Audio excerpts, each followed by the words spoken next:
All right, good evening. Want to make a quick instructional video for my new pocket Thinster eyedropper pen. This is kind of an instructional video. We just had our launch sale, and I know a number of you out there picked up this pen. Thank you guys for your business. Really appreciate it. But I want to go ahead and put this video out, give you guys a little bit more details on the pen, how to use it, some of the issues you may run into, and what to do about them when you do. So real quick, this is the new pen here. It's a 4-inch pen, 3/8 inch diameter, and so very, very small, very pocketable. Kind of a simplification of my Thinster pen that I came out with last year. So this is my original Jimmy pen that I kind of launched my business with.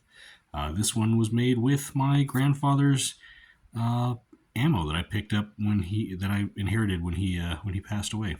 So this is my personal pen. This is what started the whole business right here. But wanted to go ahead and run through the Thinster real quick. I'll give a quick highlight of the differences between my the Thinster and the eyedropper version. So this is more of my top line pen with my own filling mechanism that I put in here, and this is just a simplification to make it more accessible to more people. So real quick, the differences are the main one is that this pen has a piston mechanism in it. The piston is useful for filling the pen, but also for purging air out of the pen. When air replaces the ink in the reservoir, that air can expand with thermal differences, and you can end up with ink in your cap, or the pen can burp while you're writing with it. So to keep the pen better behaved, this pen has a piston mechanism that allows you to purge the air from the reservoir. And I can show you how to do that real quick. So the piston on my pen is actuated by this stylus. I went with an external piston actuator because I wanted to maximize the volume of ink in the pen. And I turned the piston rod into a separate tool that you can carry with you. So you take your pen, you screw the piston rod into the base, you pull back the piston a little bit to open up an air channel, and then you can purge the air from the pen body. All right, so that's my standard Thinster pen. The other main difference between the eyedropper and the standard is that the standard has a blind cap that has a magnet in it, so you can post magnetically.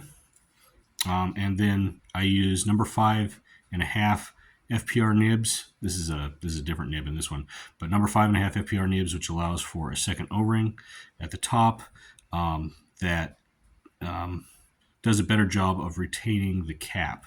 So when there's just one O-ring in there, there's a higher probability that the cap pops off in your pocket. If it does, that secondary O-ring should prevent the whole cap from coming off in your pocket. That pen really has to pull out quite a ways before you come uncapped. So that's kind of the differences. Because I've got a smaller nib in here, I can put a screwed on clip on here as an option. So just kind of you have more features and options with the standard Thinster. But now we've got that out of the way, let's show you what this eyedropper has going for it. So it's smaller, it's a little bit lighter, there's less complications, no piston mechanism to have to worry about, and we also have the larger number 6 nib in this pen. So because of the larger number 6 nib, we don't have the second O-ring here, so if it comes uncapped in your pocket, it's going to be more likely to be a problem in this pen than with my other pen. But there is, let's see. So yeah, it's lighter, simpler, cheaper to manufacture, and you get this gorgeous number 6 FPR nib in there with an ebonite feed.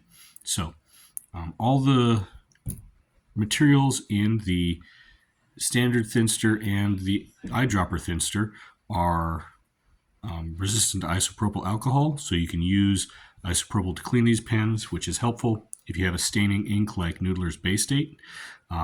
That isopropyl can really do a good job of getting those staining inks out. Don't use isopropyl in pens that are not designed for it. It'll eat acrylic. It'll destroy a lot of plastics, but Ultim is resistant to it. So that's cleaning. You can use, I oftentimes just use water and tissue. I'll twist the tissue into a swab and run it up and down the bore, and that usually does a good job of cleaning it out. Rinse the nib and the feed in water and pat them dry with a paper towel. That's usually all I do. But if I got a particular staining ink, you can use isopropyl to clean it out. And everything on this pen is fine to use with isopropyl. You've got the steel clip, the steel nibs, the ebonite feed, the HNBR rubber O-rings, the Ultim body, brass cap, magnet, steel clip, and that's pretty much it. So as far as filling these pens, a lot of most eyedroppers have a section that will unscrew from the pen body, and then you have to seal it somehow with silicone grease. This is machined as one piece, so there's no need for any silicone grease on anything. There is it makes a smaller, lighter pen with a bigger nib. That's how we can get away with some of that stuff. Cheaper to manufacture too, but just a simpler pen overall. There's nothing to seal here except the feed itself. So the feed is your cork that plugs that bottle. Okay, you can look here. The nib will, when it's seated to the proper depth, the nib will stop right before your O-ring groove, and then the feed should extend to where it's touching the O-ring groove or slightly overlapping the O-ring groove. There is a little bit of a turn down in diameter going from where the nib sits to where the feed enters into the reservoir. And so when you are seating the nib and the feed in there, you'll feel that edge as you're going in, and you need to kind of push the feed into that constriction in order to prevent drips from just pouring out of your pen. Like if you don't have it in all the way, you'll turn the pen like this and you'll just see it'll be like drip, drip, drip, drip. And that usually means that your feed is not seated deep enough into that constriction to cause the proper seal in there. Okay, so anyways, the other thing to note is that if your nib is seated too far out, when you go put the nib of the feed back in, it will have the potential to damage your nib because it will interfere with the cap. There's not a lot of clearance in here, so you want to make sure that it's seated deep enough, and the first time you go to cap it, that it's not touching anything as you cap it. Don't force it down. If it feels like it's touching, just pull it apart and check it to make sure it's seated deep enough. Okay, so the first time you get this, the feed may be a little tight, maybe a little sticky. So you want to grab it, pinch the nib of the feed together, grab the pen body. You can kind of give it a little twist back and forth as you're pulling it out, and it should pop free. If you have grip strength issues, or if it's really, really stuck, you may try heat setting it first to help pop that open for you. These ebonite feeds are designed to be heat set. There's no issue with me. If you do your own heat setting, it won't void any warranties. The ebonite is a very high temperature plastic. It will not be affected by heat setting as long as you're not like holding it in direct flame for a long time. My preferred method is to use a cup of boiling water and just soak the nib and the feed and the pen in the boiling water for a minute or two until the rubber softens from the heat, and then you can to heat set. You will go ahead and, to heat set it. You will get the rubber soft, and then you'll pull it out, and you can use an oven mitt or something if you need to, or a paper towel to keep you from burning yourself. But you'll just pinch the nib of the feed together to get the feed to conform to the shape of the nib, and then once it cools, it will have the proper relief between the nib and the feed for the capillary action to provide good wet flow that isn't too much, isn't too little. And that's the beauty of using an ebonite feed, is you can really set this feed to work perfectly with your nib. All right, and that'll also work down here where where the feed plugs the reservoir. It'll give a good solid seal there, but heat setting it will also make it so it's not too tight, hopefully, when you go to pull it apart. Now, if you do have any issues pulling it apart, you can use some sort of grip aid. I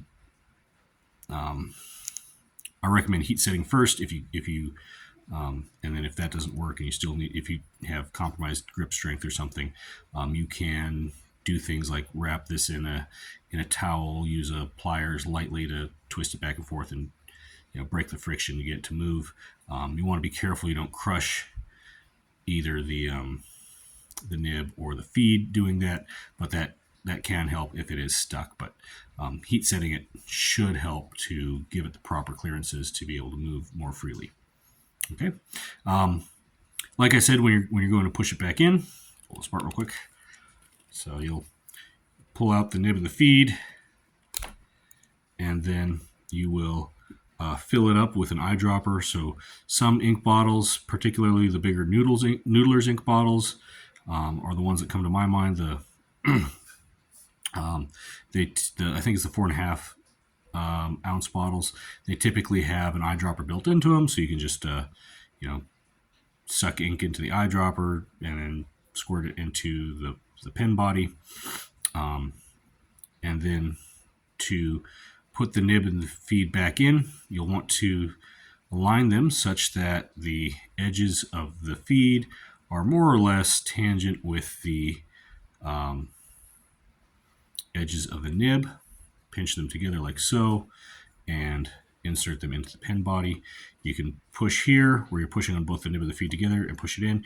You'll feel when it hits that ridge where it tightens down, and you can just kind of give it a little twist and see that last little bit. Again, being careful to make sure that your nib is deep enough that it doesn't interfere with the cap when you put the cap back on. And that is pretty much it. If you have if you have it seated deep enough and the feed is in far enough and you're still having some sort of feed issue, like it's just dripping out or something, empty the pen, heat set the nib, and that should take care of it. Contact me if you have any issues after that. Okay. I think that's I think that's all for now. Like I said, you don't need silicone grease on this anywhere. If you do end up putting silicone grease on the nib and the feed, you might interfere with how the air ink interchange works. So don't put any silicone grease down in there. There's nothing else to seal up except the feed kind of takes care of everything for you. So if you decide you want another nib, you can buy them directly from Fountain Pen Revolution. Great business. I love that they provide these nibs and feeds on their website. Give them your business if you can. Support them. They're a great company. And I hope you guys enjoy my pen. Sorry if this video ran a little long, but I just really appreciate you guys buying my pens and supporting my little business here and giving me something to do on nights when I need to sit behind the lathe and do some work. So if you have any other questions, feel free to post them in the comments. I will address those as they come up. These O-ring size is M7x1. If you ever have to replace them, you can probably go to your hardware store and pick them up directly for a few cents instead of having to reach out to me, but I will send you some if you need them. Just give me a call if you have any other issues. I'm always happy to help, and thank you guys again for your business. Thank you for checking out the Thinster pen eyedropper version.